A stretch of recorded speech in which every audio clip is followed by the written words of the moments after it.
Hello students, मैं Siddharth Kumar chemistry classes Patori. आप सभी लोगों का इस YouTube channel Siddharth Kumar lecture पर जुड़ने के लिए हार्दिक स्वागत। अभी हम लोग क्लास 12th में chapter aldehydes, ketones and carboxylic acids को देखने जा रहे हैं, जिसमें आज लेक्चर 19 है। ठीक है, okay. Aldehydes, ketones and carboxylic acids में यह लेक्चर 19 है और आज हम लोग इस चैप्टर को समाप्त कर देंगे। ठीक है, ओके। तो सबसे पहले आप थोड़ा सा याद करेंगे कि पिछले लेक्चर में आपने क्या पढ़ा था। तो पिछले लेक्चर में आपने पढ़ा था chemical properties of carboxylic acid. क्या पढ़ा था? Chemical properties of carboxylic acid, जिसमें आपने 3 केमिकल प्रॉपर्टी पढ़ लिया है। Okay, clear. पहला आपका था वह था एसिडिटी ऑफ कार्बोक्सिलिक एसिड, दूसरा था फॉर्मेशन ऑफ एसिड क्लोराइड और तीसरा था आपका वह था फॉर्मेशन ऑफ एमाइड। तो इतना चीज आप लोग पढ़ चुके हैं। ठीक है, अब इसको हम आगे कंटिन्यू करते हैं। ठीक है, ओके। तो अब अभी हम लोग चौथा केमिकल प्रॉपर्टी देखने जा रहे हैं। तो सब लोग जुड़ जाइए, क्योंकि आज यह चैप्टर समाप्त होने जा रहा है। ठीक है, जिसके अंतर्गत एक दो काफी इंपॉर्टेंट बात आपको बतलाया जाएगा। तो सब लोग जुड़ जाइए और जो लोग अभी तक इस चैनल को सब्सक्राइब नहीं किए हैं, जल्द से जल्द सब्सक्राइब कर ले, जिससे आगे भविष्य में आपको बहुत सारे केमिस्ट्री के विभिन्न टॉपिक पर लेक्चर्स दिए जाएंगे। ठीक है, ओके। उसका वीडियो अपलोड किया जाएगा, तो सब लोग जुड़ जाइए। तो इसमें हम लोग सबसे पहले देखेंगे, क्या देखेंगे? तो वो देखेंगे formation of esters. Formation of esters यानी कि एस्टर का निर्माण। किसका निर्माण? एस्टर का निर्माण। ठीक है, और एस्टर निर्माण करने की विधि को हम लोग क्या कहते हैं? एस्टरिफिकेशन। क्या कहते हैं? एस्टरिफिकेशन। क्या कहते हैं? एस्टरिफिकेशन यानी एस्टरीकरण। तो भाई ये एस्टरीकरण क्या होता है? आप लोग को पहले भी बताया जा चुका है alcohol, phenol and ether chapter में। क्या होता है ये? तो देखेंगे, जब कोई कार्बोक्सिलिक एसिड अल्कोहल के साथ, जब कोई कार्बोक्सिलिक एसिड की अभिक्रिया अल्कोहल के साथ किसी एसिड, ठीक है, ओके, डाइल्यूट H2SO4 की उपस्थिति में कराने से क्या बनता है? एस्टर बनता है। क्या बनता है? एस्टर। और इसी रिएक्शन को हम लोग एस्टरिफिकेशन कहते हैं। और जो एस्टर बनता है उसका गंध और स्वाद दोनों क्या होता है? स्मेल और टेस्ट दोनों क्या होता है? मीठा होता है, स्वीटेस्ट स्मेल होता है। तो इस रिएक्शन द्वारा न केवल अल्कोहल बल्कि कार्बोक्सिलिक एसिड की भी जांच की जा सकती है। ओके, बात समझ गए? पूछता है कि how can you distinguish phenol and carboxylic acid. तो इस प्रकार से आप डिस्टिंग्विश कर सकते हैं। ऐसे डिस्टिंग्विश करने के लिए आपको बहुत सारे रिएक्शन हैं। ठीक है, ओके। तो अब ये एस्टर कैसे बनता है ये मैं आपको बतलाता हूं रिएक्शन से। देखिए, ये आपका क्या? RCOOH, ये क्या है? Carboxylic acid. क्या है ये? Carboxylic acid. जब यह रिएक्शन करेगा किसके साथ? अल्कोहल के साथ, तो ये क्या बना देगा? ठीक है, ये रिएक्शन आपका रिवर्सिबल रिएक्शन होता है। रिवर्सिबल रिएक्शन कहने का मतलब उत्क्रमणीय अभिक्रिया। तो क्या होगा? ये OH और ये H निकल जाएगा, H2 ये आपका निकाल देगा और क्या बना दिया? ये RCOOR। ठीक है, RCOOR, और यही आपका क्या है? एस्टर है। क्या है? एस्टर। तो जैसा आप कार्बोक्सिलिक एसिड और अल्कोहल लीजिएगा वैसा ही आपका एस्टर बनने वाला है। ठीक है, ओके। ये क्या है आपका? अल्कोहल। अब आप देखिएगा एग्जांपल, बहुत ही आसान ये रिएक्शन है। यहां पर मैं ले लेता हूं CH3COOH। ये आपका कौन सा एसिड है? Ethanoic acid. कौन सा एसिड है ये? Ethanoic acid. जब यह रिएक्शन करेगा इथानॉल के साथ, यहां पर आप कोई भी अल्कोहल ले सकते हैं, मिथानॉल भी ले सकते हैं, कोई भी अल्कोहल यहां पर ले सकते हैं। तो वो क्या बना देगा? ध्यान से देखेंगे, H+ यानी एसिड के प्रेजेंस में ये OH और ये H निकाल देगा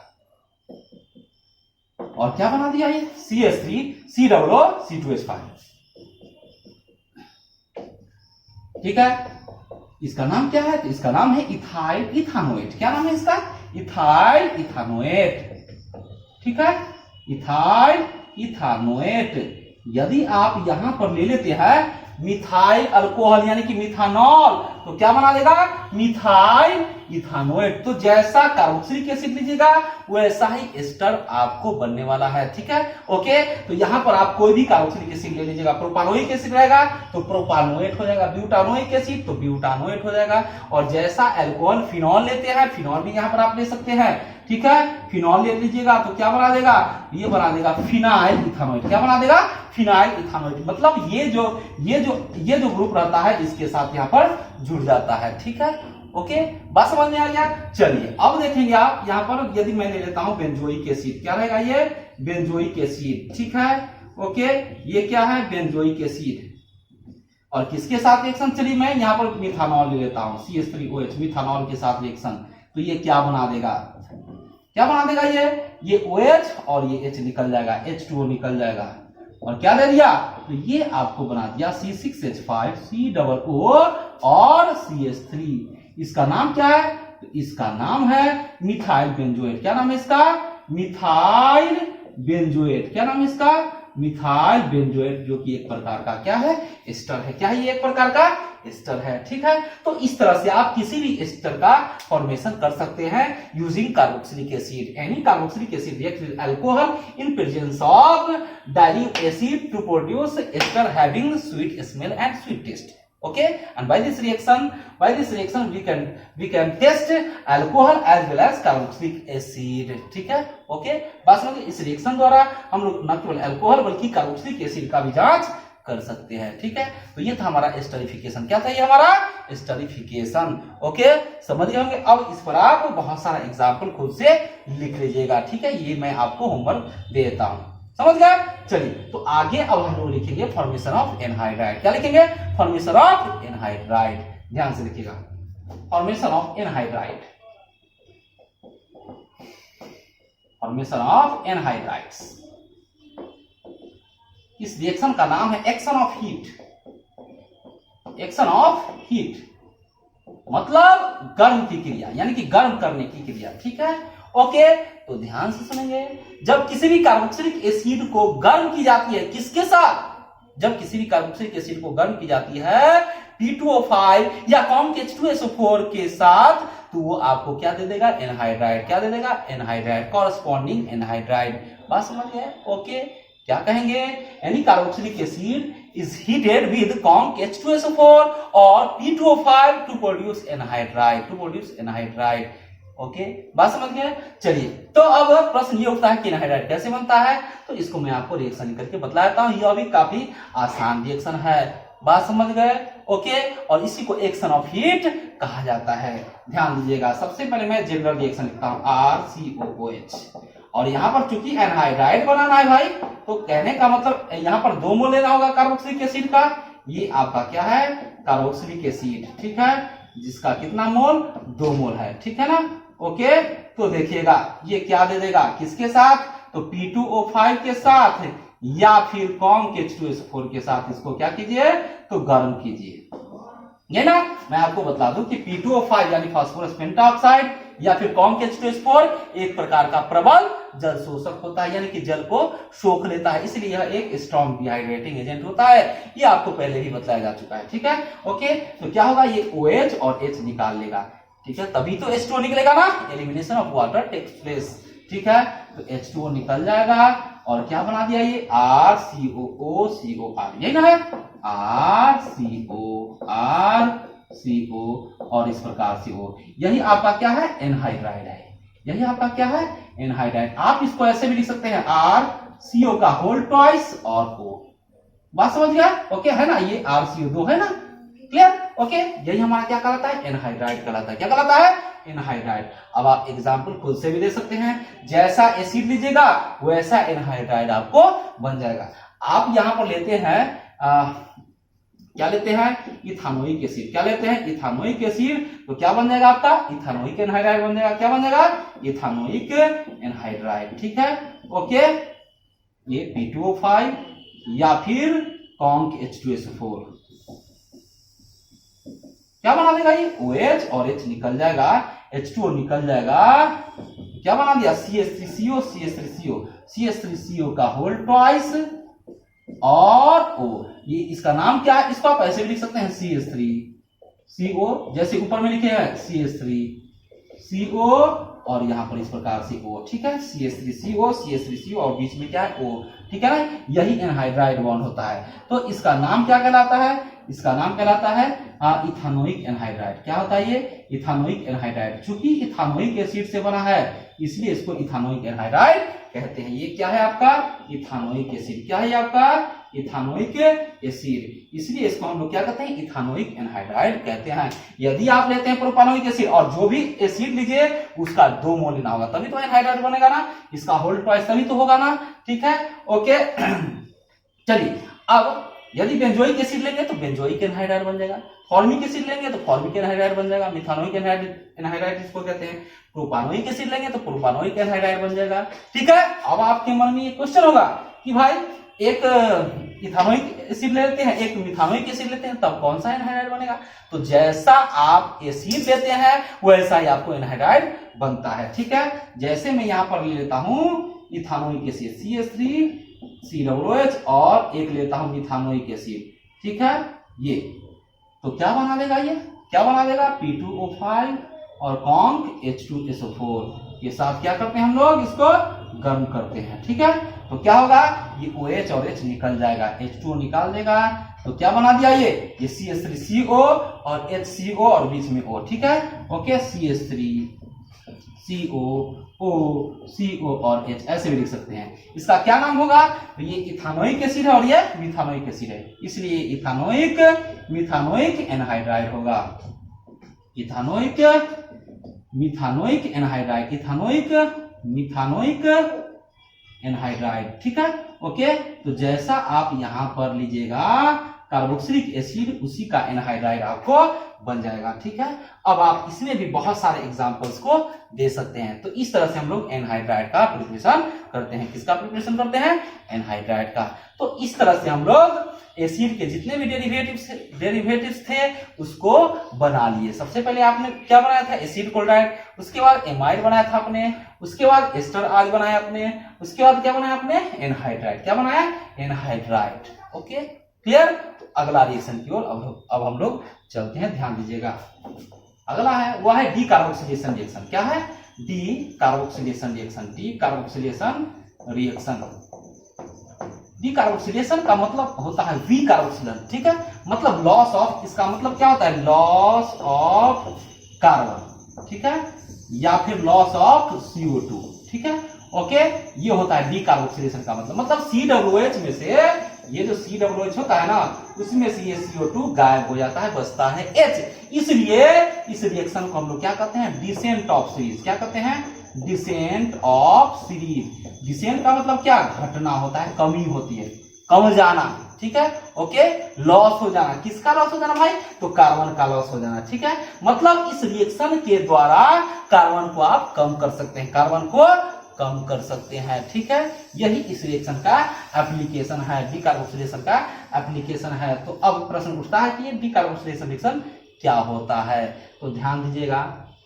जब किसी भी सोडियम कार्बोक्सिलेट को सोडा लाइम के साथ गर्म की जाती है तो एक कार्बन कम वाला एल्केन प्राप्त होता है, एक कार्बन कम वाला एल्केन प्राप्त होता है, और इसी रिएक्शन को हम लोग क्या कहते हैं, डीकार्बोक्सिलेशन, क्या कहते हैं, डीकार्बोक्सिलेशन। फिर से आप सुनेंगे, जब किसी सोडियम कार्बोक्सिलेट को सोडा लाइम के साथ गर्म करते हैं तो एक कार्बन कम वाला एल्केन प्राप्त होता है, हाइड्रोकार्बन प्राप्त होता है, और इसी रिएक्शन को हम लोग क्या कहते हैं, डीकार्बोक्सिलेशन, क्या कहते हैं, डीकार्बोक्सिलेशन, ठीक है। फिर से सुनेंगे, any sodium carboxylate reacts with soda lime, any sodium carboxylate heated with soda lime, ठीक है, soda lime to produce alkane having less than 1 C atom of carboxylic acid, ठीक है, okay.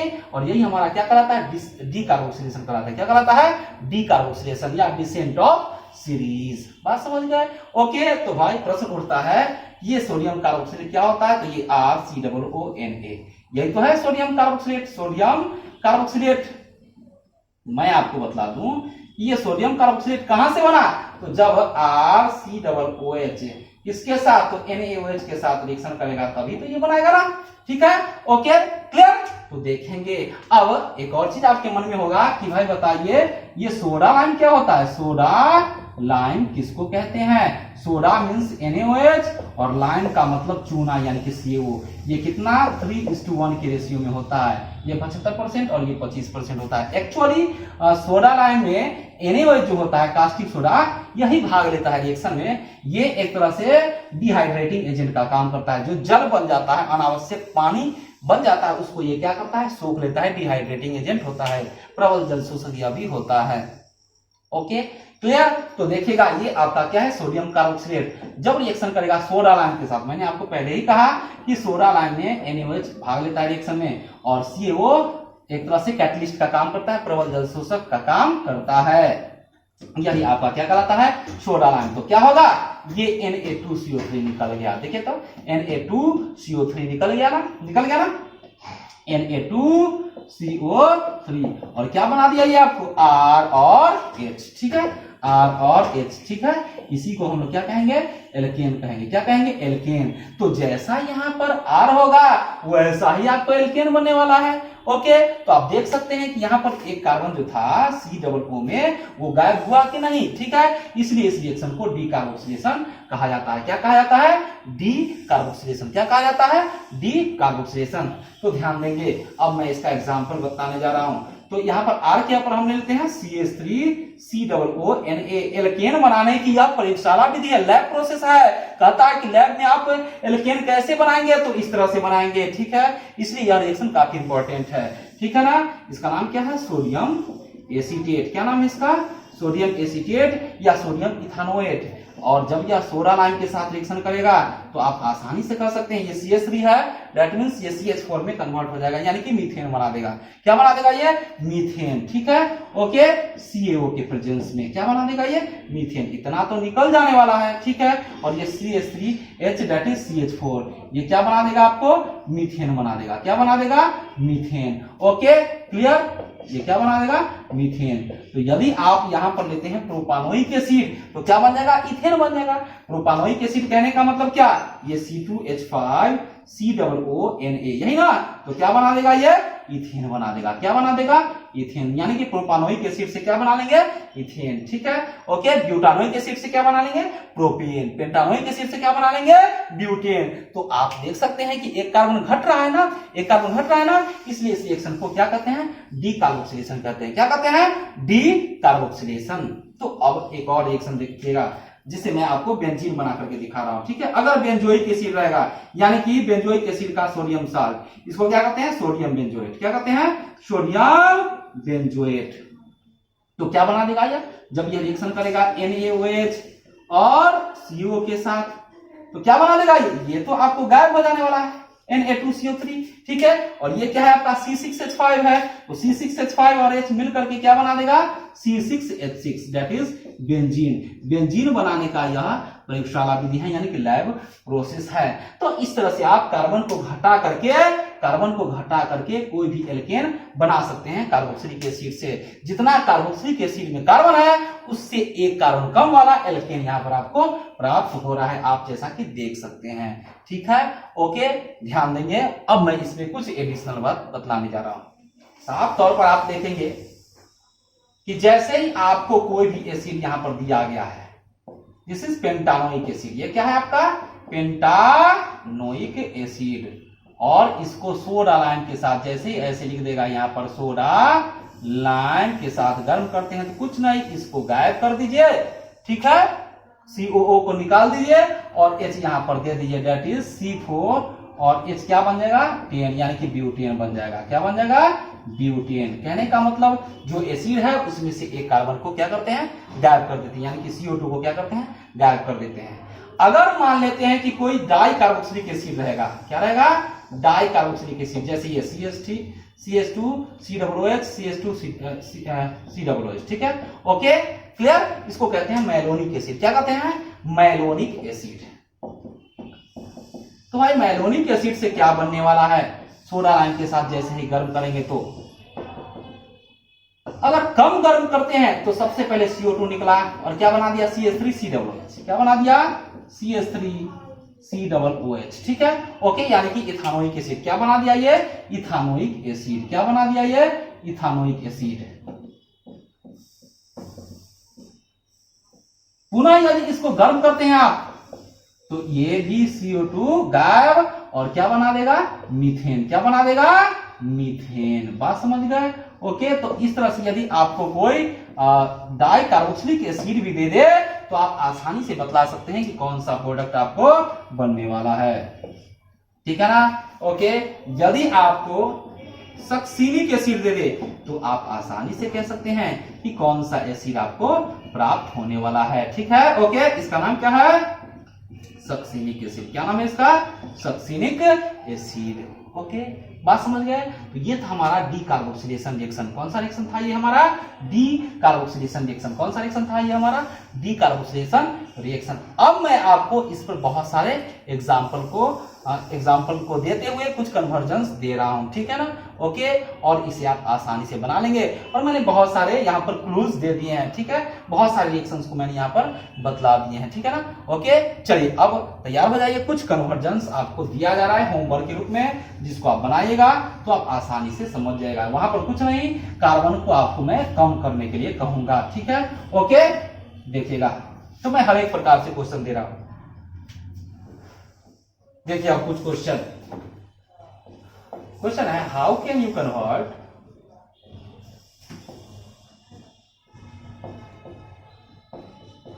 Convert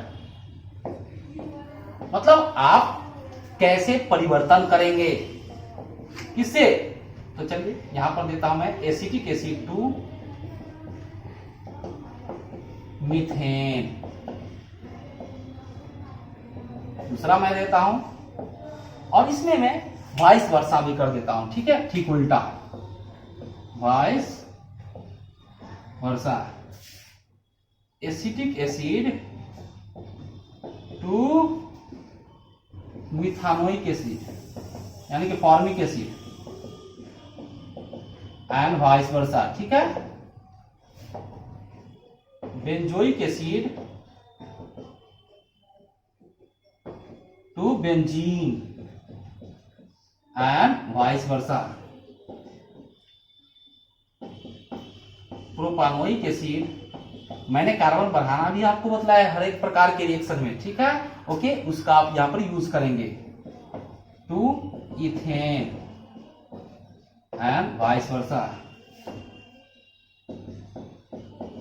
ethanoic acid to benzene and vice versa.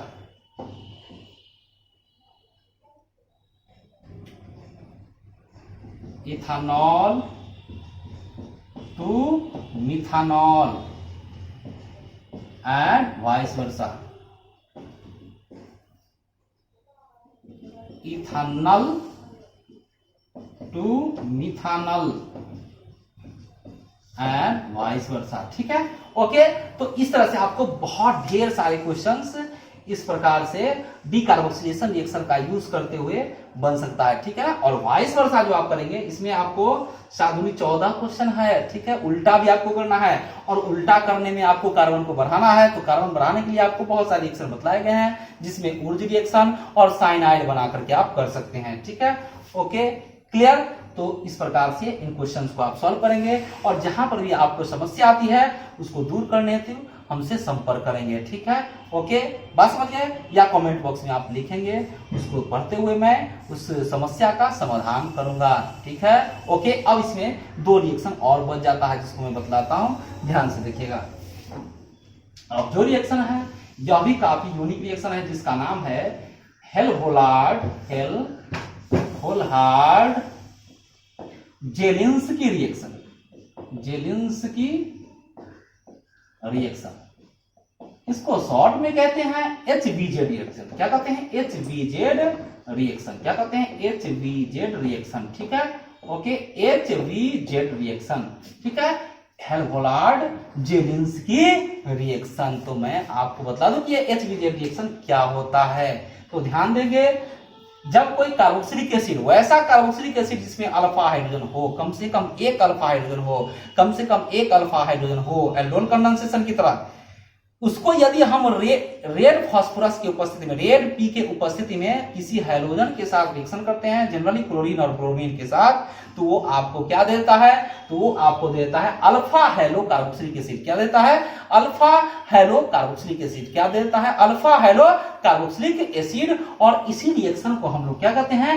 HBZ reaction. क्या कहते हैं? HBZ reaction. ठीक है। Okay, फिर से आप सुनेंगे, जिस कार्बोक्सिलिक एसिड में कम से कम एक अल्फा हाइड्रोजन होता है, यदि उसे हम रेड पी के उपस्थिति में किसी हाइड्रोजन के साथ यानी क्लोरीन ब्रोमीन के साथ रिएक्शन कराते हैं तो वो बनाता है अल्फा हाइड्रो कार्बोक्सिलिक एसिड, और इसी रिएक्शन को हम लोग क्या कहते हैं, HVZ रिएक्शन। क्या कहते हैं, HVZ रिएक्शन। तो देखेंगे यह रिएक्शन किस प्रकार से लिखा जाता है। देखिए, मैं आपको पहले ही बतला दिया हूं कि कम से कम एक अल्फा हाइड्रोजन होना चाहिए। तो भाई एसिटिक एसिड में तो 3 अल्फा हाइड्रोजन है, ठीक है। ये आपका क्या है, acetic acid.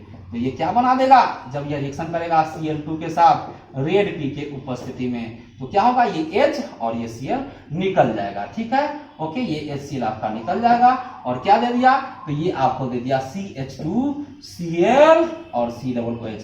This is chloro acetic acid, ठीक है।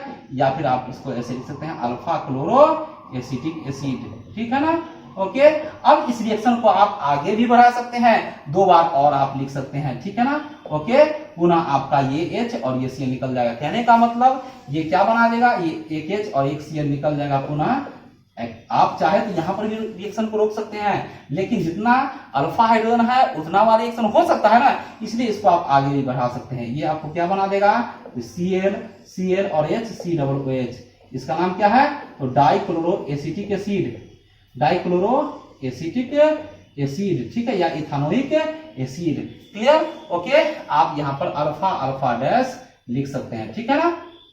पुनः यह Cl2 के साथ रिएक्शन करेगा, क्योंकि एक और H है ना, तो क्या बना देगा, यह CCl3COOH, ठीक है। ओके, इसका नाम क्या होगा, तो अल्फा अल्फा डैश, ठीक है, अल्फा डबल डैश और